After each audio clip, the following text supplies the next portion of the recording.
पंजाब के शहर गुजरावाला में एक हकीम साहब हुआ करते थे, जिनका मकतब एक पुरानी सी इमारत में होता था। हकीम साहब रोजाना सुबह मकतब जाने से कबल बीवी को कहते कि जो कुछ आज के दिन के लिए तुमको दरकार है एक चिट पर लिख कर दे दो। बीवी लिख कर देती थी। आप दुकान पर आकर सबसे पहले वो चिट खोलते, बीवी ने जो चीजें लिखी होती उनके सामने उन चीजों की कीमत दर्ज करते, फिर उनका टोटल करते, फिर अल्लाह से दुआ करते, या अल्लाह मैं तेरे ही हुक्म की तामील में तेरी इबादत छोड़कर यहाँ दुनियादारी के चक्रों में आ बैठा हूँ। जो ही तू मेरी आज की मतलूबा रकम का बंदोबस्त कर देगा मैं उसी वक्त यहाँ से उठ कर जाऊंगा। और यही होता। फिर कभी सुबह के 9:30, कभी 10 बजे हकीम साहब मरीजों से फारिग होकर वापस अपने गांव चले जाते।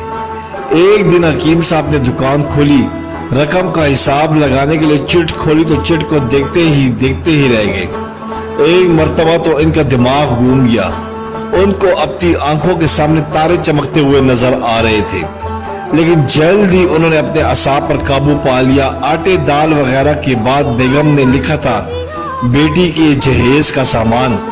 कुछ देर सोचते रहे, फिर कुछ सोचकर चीजों की कीमत लिखने के बाद चीजों के सामने जहेज के सामने लिखा, ये अल्लाह का काम है, अल्लाह ही जाने। 1-2 मरीज आए हुए थे, उनको हकीम साहब ने दवाई दे रहे थे। इसी दौरान एक बड़ी सी कार उनके मतब के सामने आकर रुकी। हकीम साहब ने कार या साहब को कोई खास तवज्जो ना दी, क्योंकि कई कारों वाले इनके पास आते रहते थे। दोनों मरीज दवाई लेकर चले गए। वो साहब कार से बाहर निकले और सलाम करके बेंच पर बैठ गए। हकीम साहब ने कहा, अगर आपने अपने लिए दवाई लेनी है तो इधर स्टूल पर आ जाए ताकि मैं आपकी नब्ज देख लूं, और अगर किसी मरीज की दवाई लेकर जानी है तो बीमारी की कैफियत बयान करें। वो साहब कहने लगे, हकीम साहब मेरा ख्याल है कि आपने मुझे पहचाना नहीं, लेकिन आप मुझे पहचान भी कैसे सकते हैं, क्योंकि मैं 15-16 साल बाद आपके मतब में दाखिल हुआ हूँ। आपको गुज़िश्ता मुलाकात का अहवाल सुनाता हूँ, फिर आपको सारी बात याद आ जाएगी। जब मैं पहली मरतबा यहाँ आया तो वो मैं खुद नहीं आया था, खुदा मुझे आपके पास ले आया था, क्योंकि खुदा को मुझ पर रहम आ गया था और वो मेरा घर आबाद करना चाहता था। हुआ इस तरह के मैं लाहौर से मीरपुर अपनी कार में अपने आबाई गांव जा रहा था। ऐन आपकी दुकान के सामने हमारी कार पंचर हो गई। ड्राइवर कार का पहिया उतार कर पंचर लगवाने चला गया। आपने देखा कि मैं गर्मी में कार के पास खड़ा हूँ। आप मेरे पास आए और आपने मतब की तरफ इशारा किया और कहा, इधर आकर कुर्सी पर बैठ जाए। अंधा क्या चाहे 2 आंखें। मैंने आपका शुक्रिया अदा किया, कुर्सी पर आकर बैठ गया। ड्राइवर ने कुछ ज्यादा ही देर लगा दी थी। एक छोटी सी बच्ची भी यहाँ आपकी मेज के पास खड़ी थी और बार बार कह रही थी, चले ना, मुझे भूख लगी है। आप उसे कह रहे थे, बेटी थोड़ा सब्र करो, अभी चलते हैं। मैंने ये सोचकर इतनी देर से आपके पास बैठा हूँ, मुझे कोई दवाई आपसे खरीदनी चाहिए ताकि आप मेरे बैठने को ज्यादा महसूस ना करें। मैंने कहा, हकीम साहब मैं 5 साल से इंग्लैंड में होता हूँ। इंग्लैंड जाने से कबल मेरी शादी हो गई थी, लेकिन अभी तक औलाद की नेमत से महरूम हूँ। यहाँ भी बहुत इलाज किया और वहाँ इंग्लैंड में भी, लेकिन अभी किस्मत में मायूसी के सिवा और कुछ नहीं देखा। आपने कहा, मेरे भाई तौबा इस्तग़फ़ार पढ़ो, खुदारा अपने खुदा से मायूस ना हो। याद रखो उसके खजाने में किसी शय की कमी नहीं है। औलाद, माल व असबाब और गमी और खुशी, जिंदगी मौत, हर चीज उसी के हाथ में है। किसी हकीम या डॉक्टर के हाथ में शफा नहीं होती और ना ही किसी दवा में शफा होती है। शफा अगर होनी है तो अल्लाह के हुक्म से है, औलाद देनी है तो उसी ने देनी है। मुझे याद है आप बातें करते जा रहे थे और साथ साथ पूड़ियां बना रहे थे। तमाम दवाइयां आपने 2 हिस्सों में तकसीम करके 2 लिफाफों में डाली। फिर मुझसे पूछा, आपका नाम क्या है? मैंने कहा, मेरा नाम मोहम्मद अली है। आपने एक लिफाफे पर मोहम्मद अली और दूसरी पर बेगम मोहम्मद अली लिखा। फिर दोनों लिफाफे एक बड़े लिफाफे में डालकर दवाई इस्तेमाल करने का तरीका बता दिया।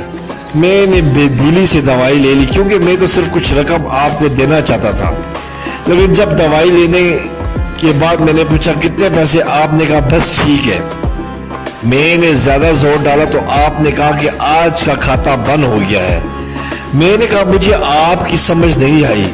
اسی دوران وہاں ایک اور آدمی آ چکا تھا۔ اس نے مجھے بتایا کھاتا بند ہونے کا مطلب یہ ہے کہ آج کی گھریلو اخراجات کے لیے جتنی رقم حکیم صاحب نے اللہ سے مانگی تھی وہ اللہ نے دے دی ہے، مزید رقم وہ نہیں لے سکتے۔ میں کچھ حیران ہوا اور کچھ دل میں شرمندہ ہوا کہ میرے کتنے گھٹیا خیالات تھے اور یہ سادہ سا حکیم کتنا عظیم انسان ہے۔ میں نے جب گھر جا کر بیوی کو دوائیاں دکھائی اور ساری بات بتائی تو باختیار اس کے منہ سے نکلا وہ انسان نہیں کوئی فرشتہ ہے اور اس کی دی ہوئی ادویات ہمارے من کی مراد پوری کرنے کا باعث بنے گی۔ حکیم صاحب آج میرے گھر میں 3 پھول اپنی بہار دکھا رہے ہیں۔ ہم میاں بیوی ہر وقت آپ کے لیے دعائیں کرتے رہتے ہیں۔ جب بھی پاکستان چھٹی آیا کار ادھر روکی لیکن دکان کو بند پایا۔ میں کل دوپہر بھی آیا تھا، آپ کا مطلب بند تھا۔ ایک آدمی پاس ہی کھڑا تھا، اس سے کہا اگر آپ کو حکیم صاحب سے ملنا ہے تو آپ صبح 9 بجے لازماً پہنچ جائیں ورنہ آپ کے ملنے کی کوئی گارنٹی نہیں۔ اس لیے آج میں سویرے سویرے آپ کے پاس آ گیا ہوں۔ محمد علی نے کہا جب 15 سال قبل میں نے یہاں آپ کے مکتب میں آپ کی چھوٹی سی بیٹی دیکھی تھی تو میں نے بتایا تھا کہ اس کو دیکھ کر مجھے اپنی بھانجی یاد آ رہی ہے۔ حکیم صاحب ہمارا سارا خاندان انگلینڈ سیٹل ہو چکا ہے، صرف ہماری ایک بیوہ بہن اپنی بیٹی کے ساتھ پاکستان میں رہتی ہے۔ ہماری بانجی کی شادی اس ماہ کی 12 تاریخ کو ہونا تھی۔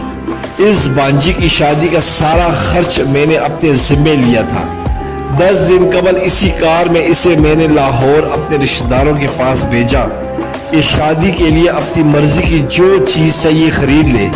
اسے لاہور جاتے ہی بخار ہو گیا لیکن اسی نے کسی کو نہیں بتایا۔ بخار کی گولیاں ڈسپرین وغیرہ کھاتی اور بازاروں میں پھرتی رہتی۔ بازار میں پھرتے پھرتے اچانک بے ہوش ہو کر گری، وہاں سے اسے اسپتال لے گئے۔ وہاں جا کر معلوم ہوا کہ اس کو 106 ڈگری بخار ہے اور یہ گردن توڑ بخار ہے۔ وہ بے ہوشی کے عالم ہی میں اس جہان فانی سے کوچ کر گئی۔ اس کے فوت ہوتے ہی نہ جانے کیوں میری اور میری بیوی کو آپ کی بیٹی کا خیال آیا۔ ہم میاں بیوی نے اور ہماری تمام فیملی نے فیصلہ کیا ہے کہ ہم اپنی بانجی کا تمام جہیز کا سامان آپ کے ہاں پہنچا دیں گے۔ شادی جلد ہو تو اس کا بندوبست خود کریں گے اور اگر ابھی کچھ دیر ہے تو تمام اخراجات کے لیے رقم آپ کو نقد پہنچا دیں گے۔ آپ نے نہ نہیں کرنی، آپ اپنا گھر دکھا دیں گے تاکہ سامان کا ٹرک وہاں پہنچایا جا سکے۔ حکیم صاحب حیران و پریشان یوں گویا ہوئے۔ محمد علی صاحب آپ جو کہہ رہے ہیں مجھے سمجھ نہیں آ رہا، میرا اتنا دماغ نہیں ہے۔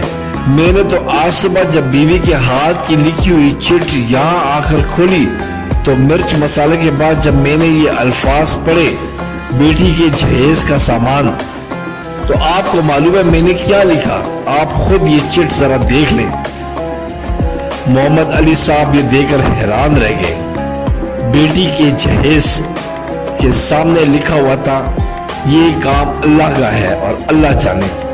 محمد علی صاحب یقین کرے آج تک کبھی ایسا نہیں ہوا کہ بیوی نے چٹ پہ چیز لکھی ہو اور مولا نے اس کا اسی دن بندوبست کر دیا ہو۔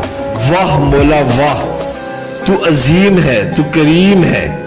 آپ کی بانجی کی وفات کا صدمہ ہے لیکن اس کی قدرت پر حیران ہوں کہ وہ کس طرح اپنے موزے دکھاتا ہے۔ سبحان اللہ۔ سبسکرائب کرے، لائک کرے اور بیل آئیکن پہ کلک کرے تاکہ آپ کو اس طرح ہی پیاری اچھی اسلامی ویڈیو ملتی رہے۔